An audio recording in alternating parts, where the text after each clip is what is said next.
Hello and welcome to Testify. Today we're going to be talking to Rosalin Blessing.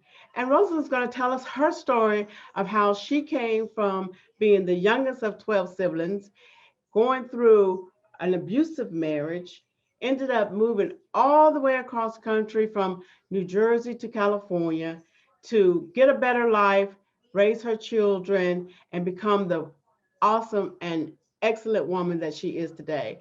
So she had a journey and she's going to share it with us. So welcome Rosalind Blessings to Testify and thank you for tuning in. Hi Rosa, how are you? I am fine and blessed. How are you? I am doing good today. Welcome to Testify. I'm so glad you agreed to come on and tell your story. Reading through it, I know it's an amazing story. It's an amazing journey that Yes. someone like you was able to come out of it such a better person and to accomplish so much. So before we get started, how was 2020 for you? Because it was a year of change and transition for a lot of people. It was. Well, I tried to kind of keep myself as normal as, you know what I mean, as Hmm. normal as possible. And I took up a few coronavirus projects, which was painting rocks. My community, they had this rock club where you Okay. get the rocks and you paint them. So I Hmm. got a whole patio full of different color rocks and different color sayings. So Well, and then that was I good. and then I kind of worked. I had a little part-time job working for a divorced man where he needed his house clean. He actually has what do you call those houses? Historical. Oh, It was a okay. historical One that's house. listed, huh? Oh, Hmm. okay. Well, that's good. That's good. So, we're going to tell your story, and I just want to start off just a little bit about because I was amazed when you said you were the sibling, you were the baby of 12.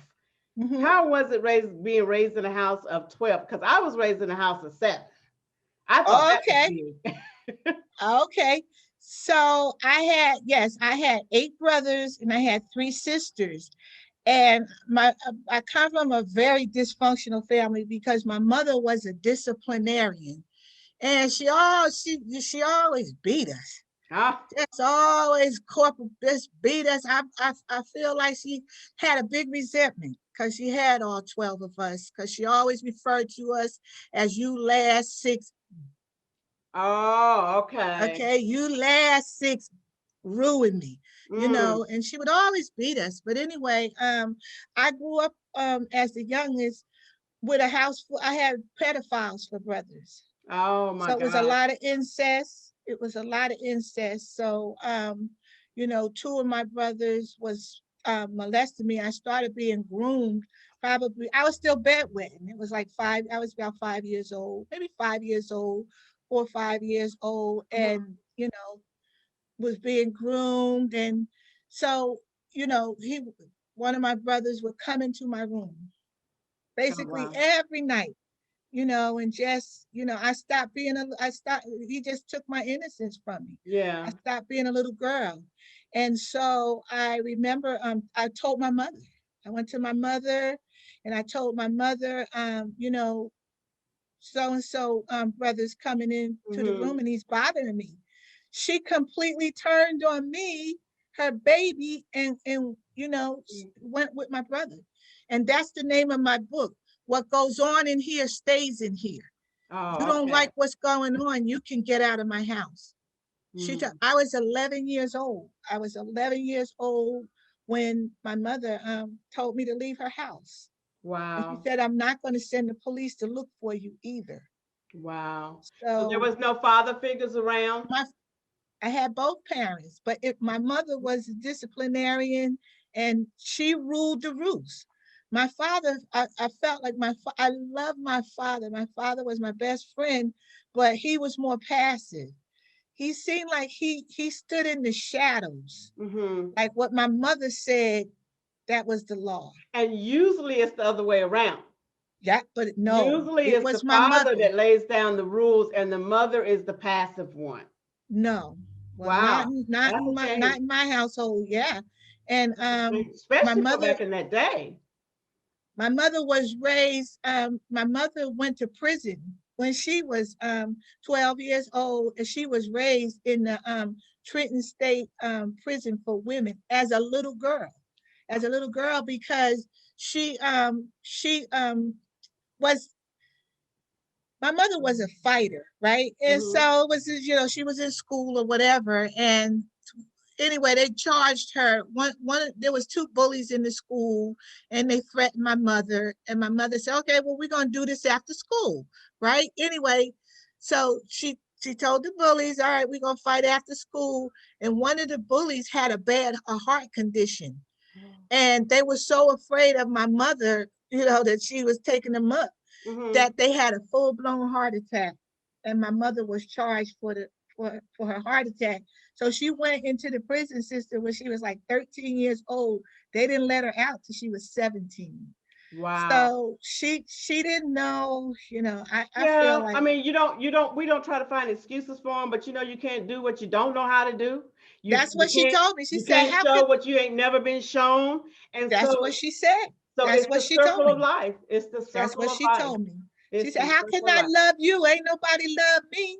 How can Yeah. I love you? Don't touch me. I don't like you kids touching me," and stuff like that. Wow. So, so I took my first drink at 10 years old, and I left my mother's house insecure. You know, I was still scared of the boogeyman. But I went out into the world not knowing nothing and just going from pillar to post. Yeah. There's always pedophiles, not just in the home, but the Everywhere. local, yeah, everywhere. So the alcoholics and stuff in the neighborhood that had apartments, I had to get out from the night, the nighttime. So I would find different winos, to go, and if they would let me in there, they let me in their house to drink with them and then fill me up, do all kind of, and mhm, I used alcohol and drugs so that I wouldn't feel, Right. you just numb, okay, I lay up there like a slab of meat. That's the That's best. what I, That's the only way you can do it, though. You're that's gonna the have only to way you have could do it. something in your system to be able Yeah, to do that. To be yeah. well. So you came out of that and you found someone to love you, or someone you thought to love you, or somebody you loved. But anyway, you end up getting married. I married when I was 22 years old, and my first husband was a Cuban and African.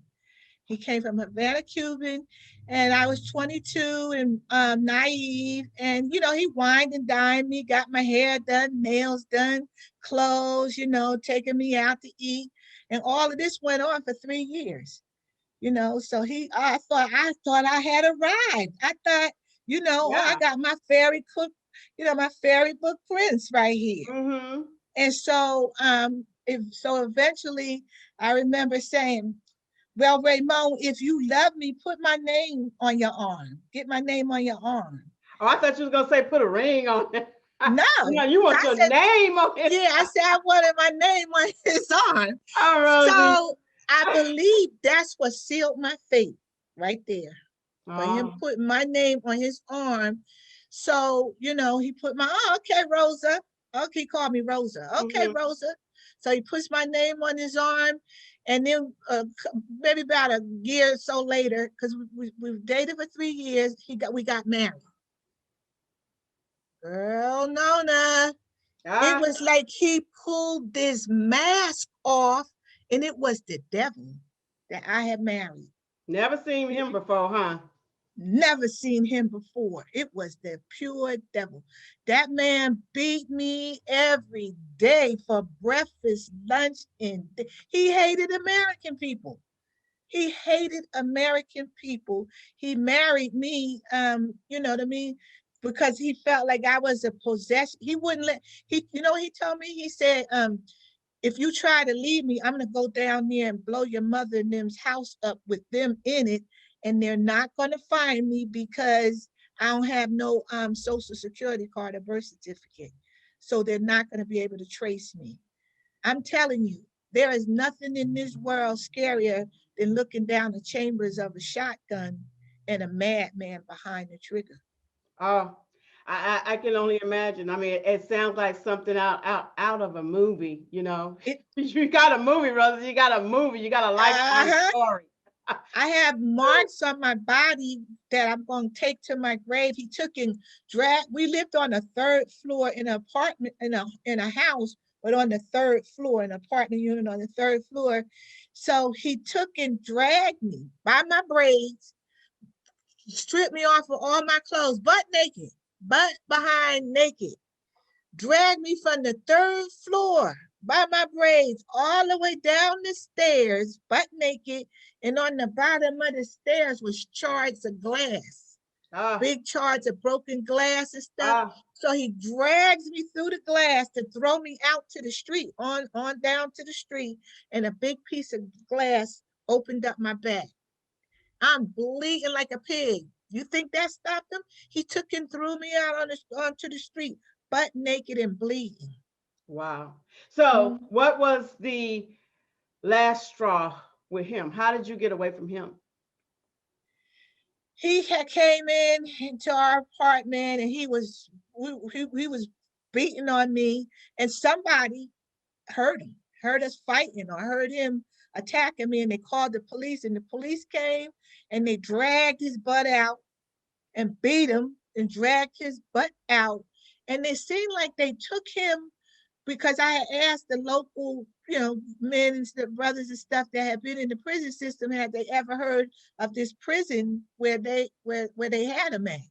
And all of them said no. I think it was a concentration camp here in America where they sent him, because that Oh, man's heart was black. Nobody heard of the place where he was. And mhm. he started writing me letters for me to come and visit him. And that's when I knew there's my way out right there. Yeah, So I got out.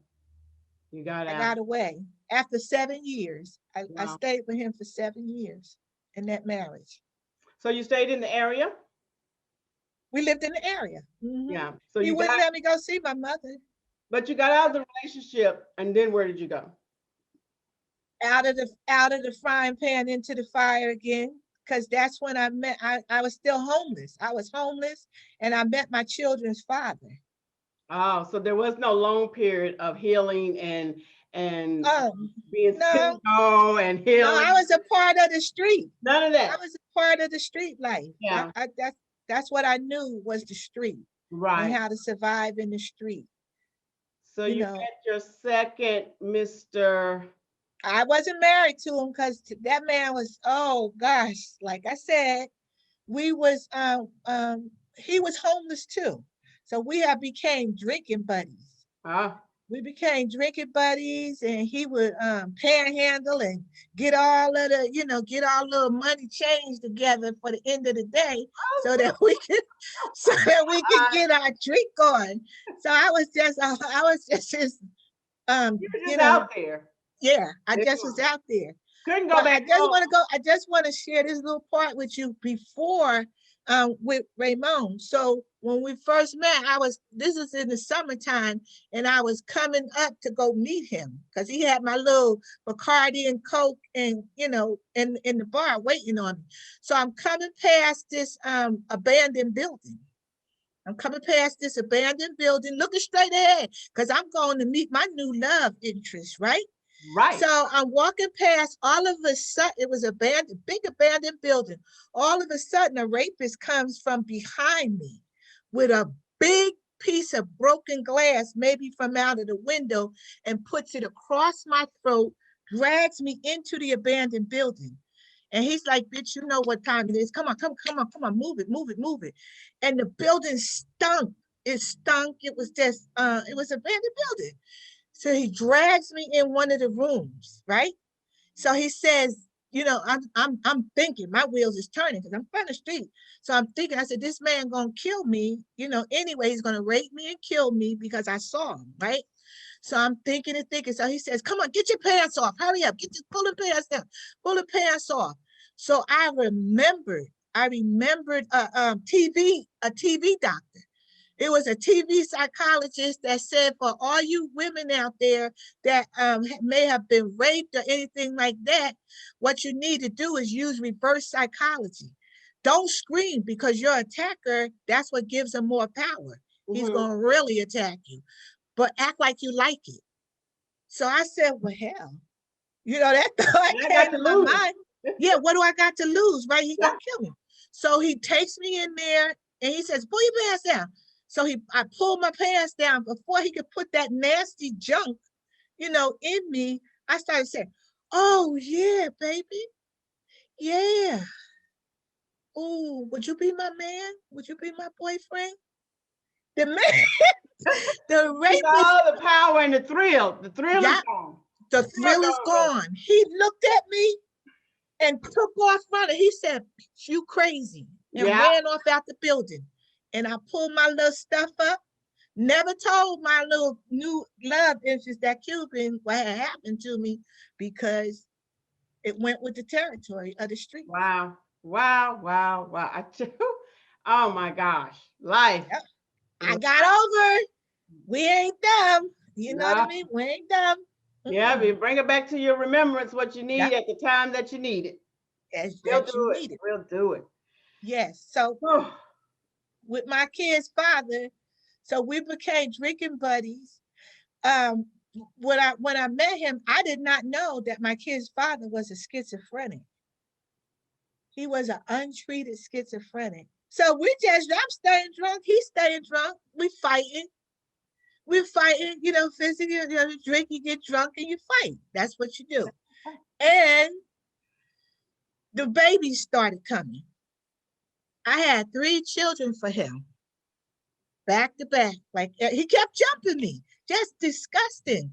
That man was so disgusting and violent. Were you still living in the street when you started having your kids, or did you have a home by then? When I got pregnant with my daughter, I went to a rehab. I said, I got to clean up, because I got a baby in here, that this homeless stuff, sleeping in the houses, it's just not going to work. I'm going to be a mom. So I went to the welfare, and the welfare let me get an apartment unit. So, but he ruined it. He just had every apartment that I moved into, the owners of the building said, it's not you, ma'am. It's that father. You're going to have to move, because he's, disturbing the tenants. So at the time when he was doing that, did you, or did he even understand that it was mental illness? I think back in the days, they just said, because he was untreated. He just drank and used we used drugs. We was on the pipe, all of it.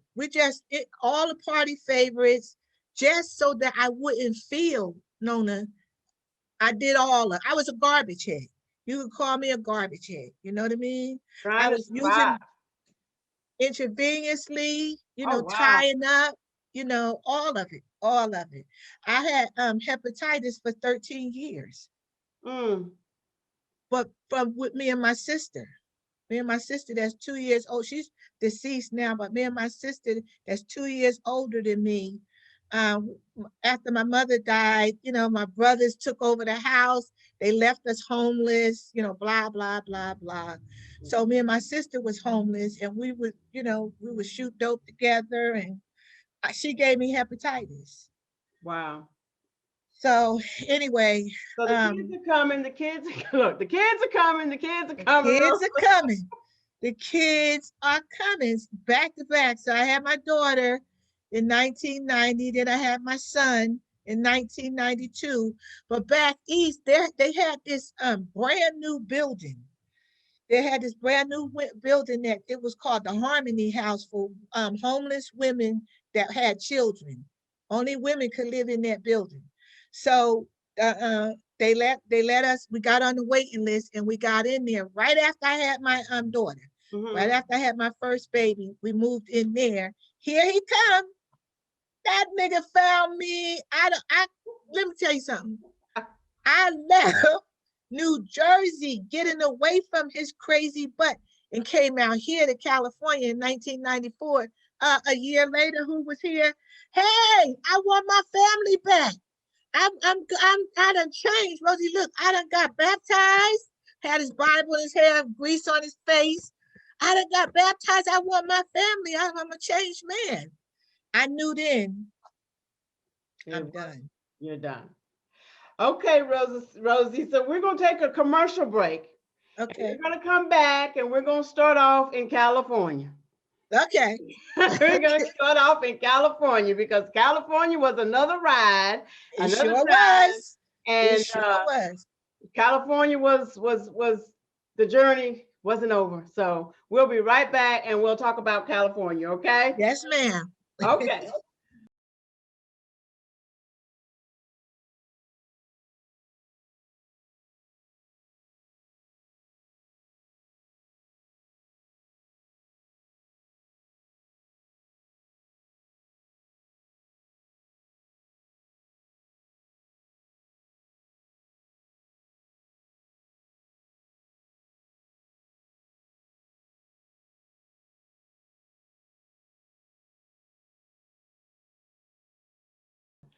Okay, Rosie, we're back. And now you and the kids have moved to California, but where you thought you were safe, your brother moved with you to California too, didn't he? My brother moved. My sister. What had happened was the drug dealers ran me out of back east, Mm-hmm. and they ran me out of back east because I was stealing from them. I was a thief. Just bad news bear. Okay, I started stealing from the drug dealers. They found out I was stealing from them, and they threatened me. They said if you're not gone by morning, them kids ain't gonna have no mama. So you better be gone. At And least so they that's gave you a chance. right. Because nowadays, They today, don't give you they no just chance. spray up everything. Yeah, They wouldn't have gave me nothing. they wouldn't have gave So you. anyway, I called my sister who was out here in California, and she threw out the lifeline to me. I said, these drug dealers is gonna kill your baby sister and your nieces and nephew if you don't send for me. I'm telling you, they're gonna kill me. She said, well, I'm gonna send you this one ticket. I'm gonna send you a ticket because my kids, my they was 6 months, 2 and 3 years Wow. old when we left to come out here in 1994. And so she says, and I'm going to ask one of our brothers to help you with the kids since they so young. So he's going to come out here with you. Right. I'm going to send both of y'all a ticket. So we came out here in 1994. Okay. And so now, when you came out here in 1994, did you try to clean up your life? Is this the time where you started, you didn't No, because or you just kept right on doing the same thing, different place, same thing, different place? that's right, because you bring you with you. Wherever you go, you're going to bring you with you. Right. So I brought the lying and the cheating and the stealing right along with me with my kids because I knew my sister, she would, I'm the baby sister. She going to look out for my kids because that's what she did. Got us out here that same night. Me and my brother got drunk. She got us drunk, gave us steak and dinner, for the ride because we rode the Grey Goose. We rode the Greyhound bus out here. 5 days I of could say that was a long journey. yeah, 5 days of riding, and all of that. And so when we get out here, so she said, y'all want something to drink? I said, oh. Talking my talk now. Rosa. So she buys us drinks and stuff, and we get drunk. And what do drunks do? They say stupid stuff out of their mouth.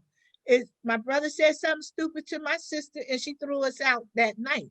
Wow. So I said, well, wait a minute. We don't know nothing about. When we got off that bus, we looked at each other, two crackheads from Elizabeth, New Jersey. We thought we were stepped into paradise. We thought it was paradise. We had arrived. We was like, we got to step up a level. We got to step up a level. We look at this. Ain't no graffiti. Look, there's no garbage on the street. There's palm trees. There's palm trees. So anyway, he threw us out and we went up there and we walked north. I said, well, they always say we're supposed to go north. No. Let's just go north. We're going north. So we walked north. We walked north and found a hotel. It was a homeless hotel, probably, because it was a seedy, a seedy Mm. drug dealing and all that stuff type of hotel. I said, this is where we're supposed to be. All This is our right. place right here.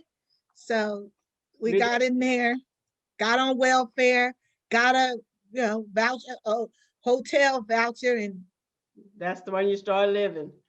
But it only lasted a year, year and a half.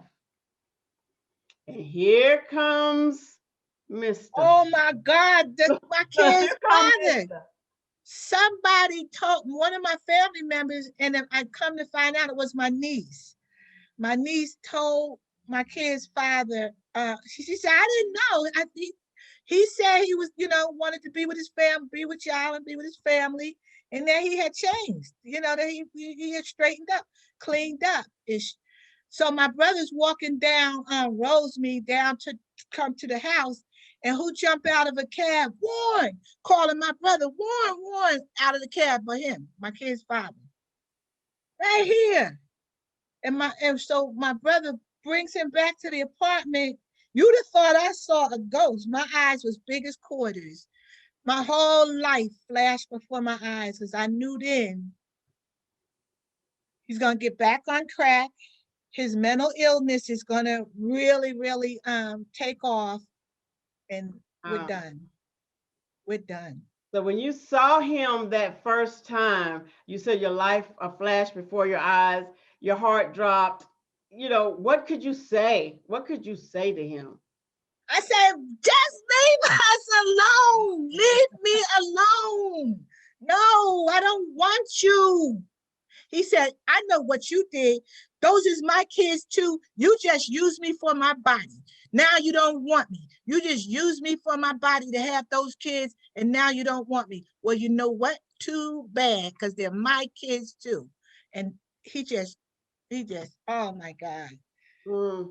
I put so many restraining orders on him that he jumped through, climbed through the windows, putting on all black and hiding in the bushes, waiting for the police to come and take the report. And then when the police leave, he jump out and start banging on the door. Mm.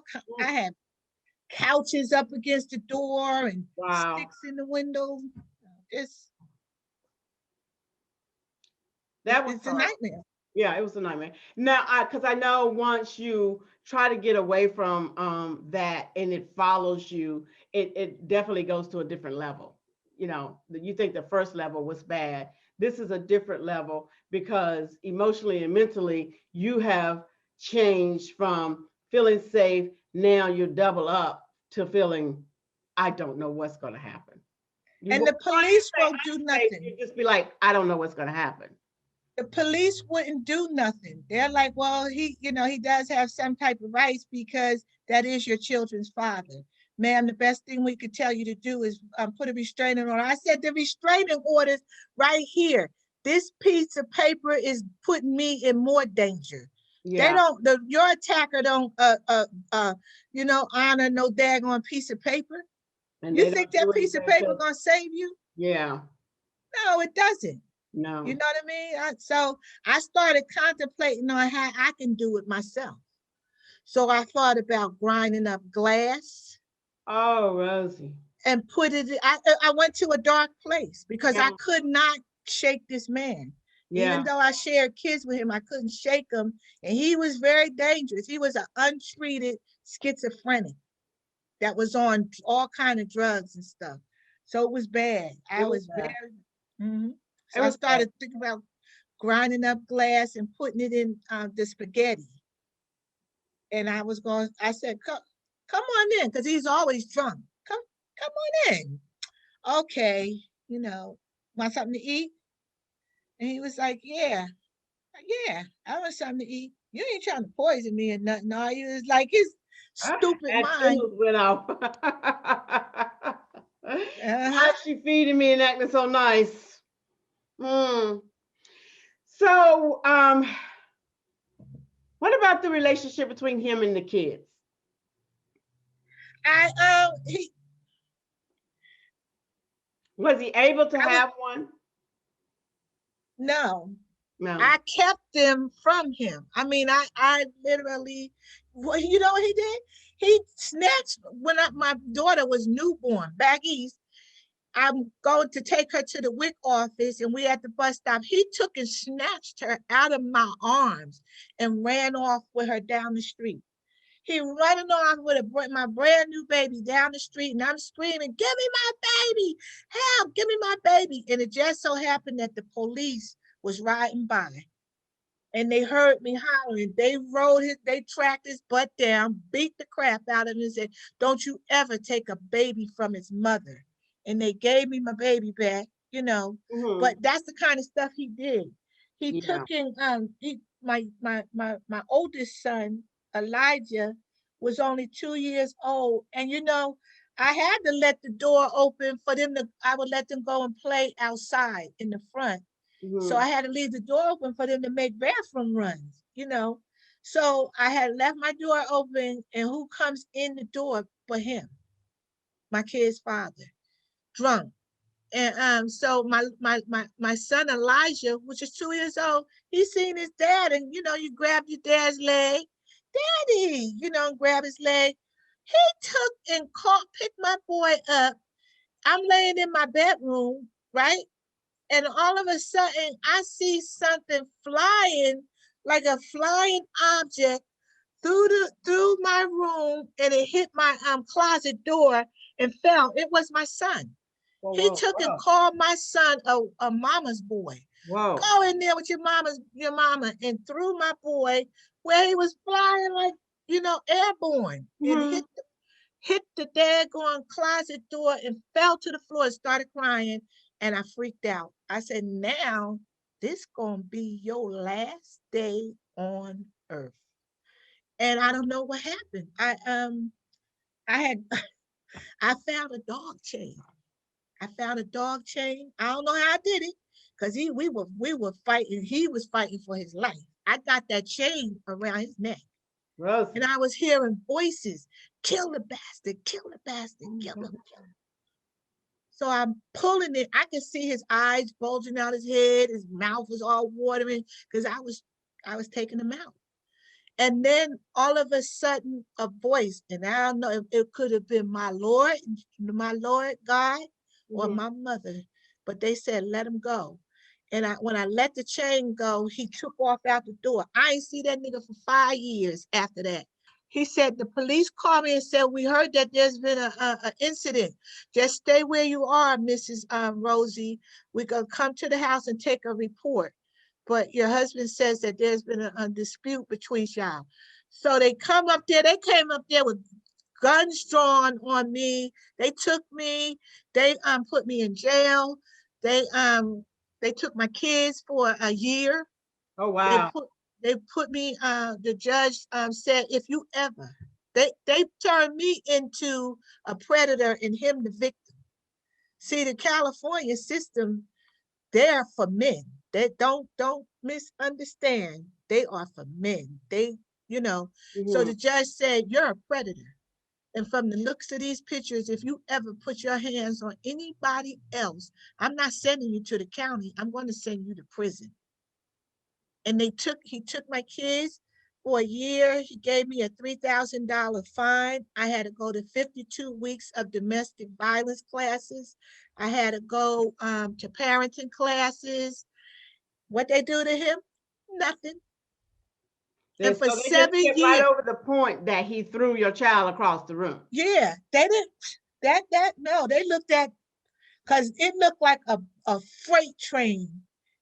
I crashed his face with a vase. You know those canisters that you put on the Rosa, all.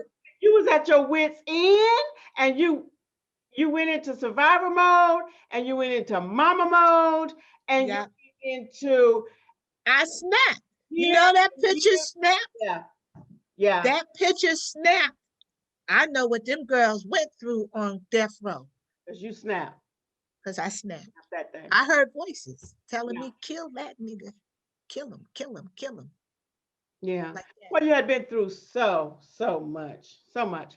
So, the turning point.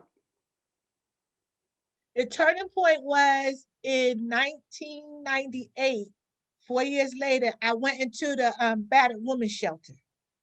I took the kids. I said, I can't find nothing else. I'm going into the battered woman shelter. So the YWCA Wings, it's called the YWCA Wings. It's in Covina, California, out here. I went and they took me in. They took me and my kids. They said, okay, meet us down at the police department. Have on yellow and white, and we'll find you. And so we're going to come to you. So I went down there, and sure enough, it was two of them. They were counselors from the battered women's shelter. So they take me around, me and the kids around to the back of the police department, but they blindfolded me. They put me on a white van. It was a van, and then they blindfolded me, and they took me to a house, and they had everything set up. Everything so beautiful, child care, beds, clothes, just all a kitchen, food, everything set up for 30 days. And the tools that they taught me how to the red flags of a a unhealthy, toxic relationship. Yeah. You know what I mean? How to love myself. Yeah. Look in that mirror and love yourself. Yeah. You know what I mean? How And not that's to, where it started. I think that's what you needed more. You could not heal or you could not make decisions about anything or anybody until nope. you dealt with Rosie, until Yep, you dealt with her and you started yep, to recognize that she was a person worth yep, loving, worth living. She had a right to life. Until you yep. did that, there was no starting point for you. No, because I feel like it all starts from the home, Right. from your home, from your rearing up as a little child to that's what patterns your life. Yeah, Because your when she threw me foundation. out, yeah, when she threw me out, I went to men that were abusive. You know what I Right. mean? Because that's what I knew, violence. Right. That's what she did. So anyway, but yeah, I went through the YWCA, and they gave me tools that I carry to today. And I'm still in connection with them because that was the birth of my organization, the Vintage Roses Battered Women's Shelter. Because Mhm. I said, you know what? I want to give back. I Yeah. thought that they were so wonderful with what they did with me and my kids. I said, I want to do that for other women that are still in, domestic violence situations. So I went through their training program, their domestic violence. So I'm an advocate. I have Mhm. my certification for advocacy for domestic violence. The women that call my hotline number that looking for a bed, or they're still in domestic violence, we're a referral service right now because we don't have a location. So I Right. refer them to the YWCA Wings. Okay, so the YWCA Wings, um, what are some of the other things that they did to help you? Because you could only stay there 30 days. So there's only so much you and the kids could get from them for 30 days. They So, help you with Section 8. They okay. have counselors in there with housing. You know Hmm. what I mean? So when you leave them, you go into housing. So they helped me. I got Section 8. I got Section 8. It's complicated and it takes a while, and they got a long lifetime waiting list, but Right. it just so happened that I did get Section 8. And so but after I left, um after I left um uh Wings, the YWCA, that's when I met my second husband. Okay. My second husband, who, and let me say this, that in the program they teach you, it's called a wheel of the what is it called? The wheel of, where's oh, the control wheel, excuse me. It's called the control. It's a control wheel where it's all different types of abuses. Physical abuse, financial abuse, emotional abuse. So it's a wheel, and it tells you. And so I'm like, well, Yeah. Yeah. I wanna give back. I wanna help these women. You know what I mean? I'm just so blessed. God, Yeah. He said He would never leave us or forsaken us. Right. He said, I knew you before you was in your mother's womb. Right. So He knew. I never cussed God. I always prayed, Lord, I just thought I was such damaged goods that He just wouldn't love me. Or He it's just, couldn't work you out or fix it out or whatever. yeah. So when did But you I stop never cussed Him. drinking and smoking and doing drugs? I stopped drinking and using and went into Alcoholics Anonymous when I was 50 years old, which, Wow. yep, that's when I've been clean and sober for 10 years. Okay. So my sister, because it's a family disease, drugs and alcohol is a family disease. Right. So my sister that was out here, she says, Rosie, I want to take you to this speaker meeting. And you might hear something that might save your life, Rosie, because you got to stop drinking. You ain't got no filter. These people out here going to kill you. Mm. So she says, I'm going to take you to the meeting. And if you don't like what they're saying, I'll take you to the liquor store. And I got some Xanny bars, Oh. some Xanax pills, because I Mhm. was a big pill head too. Just anything. I tell you that. So I said, all right. I said, okay, I'll go to the meeting with you if you're going to take me to the liquor store and all of that. You So, done passed the meeting. Okay, let me yeah, get through this because yes, I'm gonna the liquor yeah, store, the yeah. liquor store. Let me get through That's this how she meeting right got me. here. So she takes me to the meeting and she had everything set up. There was my sponsor. My sponsor was a Black woman from New York. Like I'm from New Jersey. She was from New York, Brooklyn. She in Brooklyn, like, hey, come on over here. Is you a church girl? You ain't gonna hurt me or nothing. And she said, no, I'm not violent. No. But so she said, miracles happens in these rooms. You're going to be amazed before you're halfway through this thing if you allow me to take you through these steps and do what this program of Alcoholics Anonymous suggests. You're going to be amazed that your life is going to change. Just give me a chance. Just give me a chance. Don't go around the room, but come in the room. And Mm. so when I came in there, I sat by the door because I wanted to be invisible. These people wasn't like me. They was drinking coffee and laughing. And I'm like, they ain't got no daggone 40. They ain't got, they ain't got no, Ain't nothing in that coffee. there ain't nothing in that I gotta coffee. wait before I go to ABC. So, Just you laugh. know, so I sitting by the door because I didn't want nobody to call on me and say, you're supposed to say, hi, my name's Rosie and I'm an alcoholic, right? Mhm. So I'm sitting by the door. And so she looked at me and she said, well, say your name. She said, you wasn't sure. Don't be acting all shy. Shy ain't gonna get you sober. You wasn't shy to go to the liquor store at 2:30 in the morning. So go on and raise your hand and participate in your recovery. And so from that point on, I was able to, I got 30 days, but keep coming back, you know what I Mhm. mean? And sharing and she says sharing takes the power out of it. Right. You understand? Be around people like yourself. Right. We let us become the family after the family. Your family members, your sisters and brothers are your drinking buddies. Mm-hmm. So you got to stop going to give yourself 1 year. You give yourself 1 year with Alcoholics Anonymous and stop going to the barbecues and the 4th of July and the Christmas dinners and all of that, where you know you're going to drink and come to meetings with me. And then 30 days went by, a year went by. And that's how when my 1 year AA birthday came, that's when I met my third husband, the one I'm here with today. Mm. I'm a part of this world. My third husband is a white man. Oh.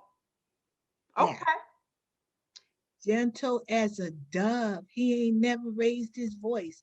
I'm the one that can get what? What you He give you a look, don't he? I give him a look, not me. He's all he'll go in his room. I say, Mm. open up that door. What you go? Why you got the door locked? Open the Rosie, Rosie, be nice. Calm down. uh, Be nice. Be nice. So, what about the kids? Did they ever go through any therapy or healing boy, process? now that they're young adults, Right. they thrive. They've been thriving a lot. But so me and my daughter, she's 30 years old. Me and my daughter, so we was going through something where they stopped talking to me. Both of my kids stopped talking to me for almost a year. They said, "Mom, you got issues, and you need to go and sit down and talk to somebody. You ain't too good to go to therapy. You Mm-hmm. have issues, and we could go as a family, Right. but it's trauma. It's Right. trauma in our family, and we need to go and let this man, unravel it." So Mm-hmm. we went to family therapy. This man, the first therapist, I went by myself because they said you need to go. So I met this. It was a therapist. She was a Black woman. This lady, the therapist kept crying. I'm supposed to be the one crying, and she got the tissue box crying. Oh, you're such a good mom. She was so emotional. I don't know what. I'm like, so I went to her twice, and twice she was crying. I'm sharing my story like I'm sharing with you. Mm-hmm. I stopped. I said, no, Yeah.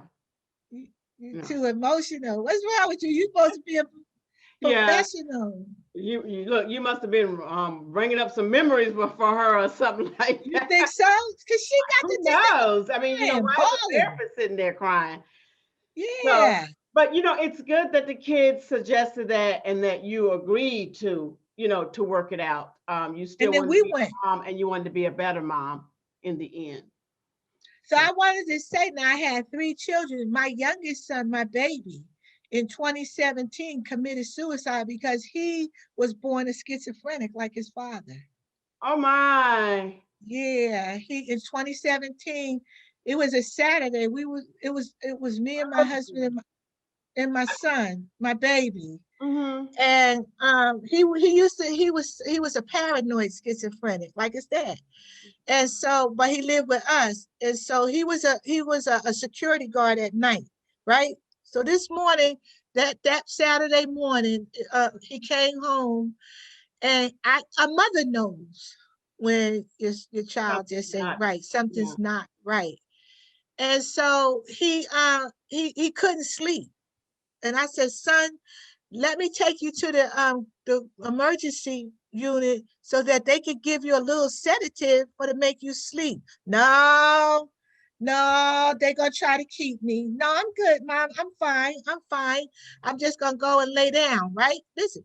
So he says, I'm gonna go and lay down in the room. I said, well, I'm kind of concerned about you. Just leave your room door open. He said, oh, that's fine. So he goes in the room, and I'm going to sit down on the couch. Before I can sit down on the couch, I hear a boom like that.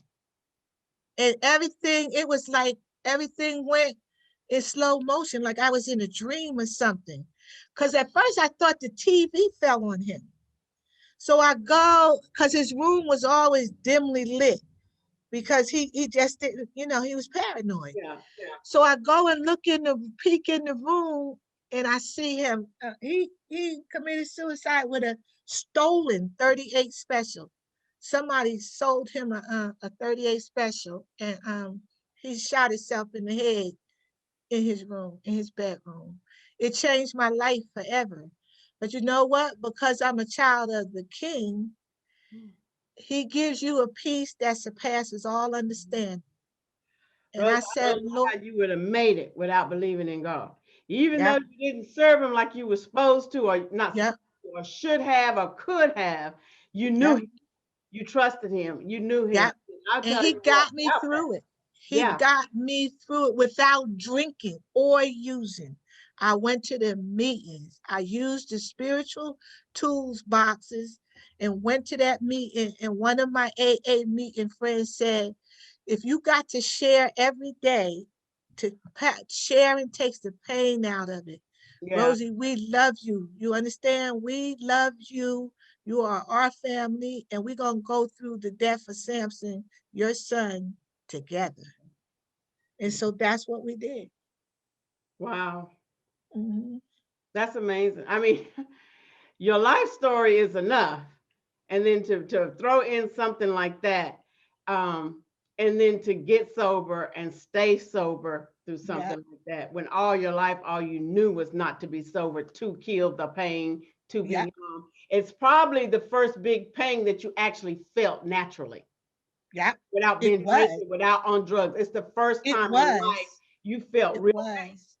And that was my real connection with God. Oh You yeah. know what I mean? As you sit here, I sit in my house alone, and I don't put on TV and stuff where I can read my Bible and connect with God. He's so evident in my life today, Yes. so strong. The relationship is powerful. I Yeah. love the Lord with all my heart and with all my soul because he saved me from the belly of the beast. Wow.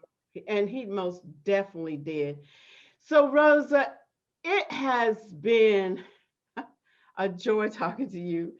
I mean, your testimony is so awesome. I got chills right now. I just, that's why we need to do our testimonies Yeah, because we cannot imagine what some people have actually lived through. yeah, And then you got people in young people nowadays that they're not even going through that much yeah, and they're thinking about suicide or thinking yeah, about giving up, and then they yeah. hear somebody's story like yours, and they've got to say to themselves, compared to her, my life is easy, my life is livable. There is no reason for me to give up.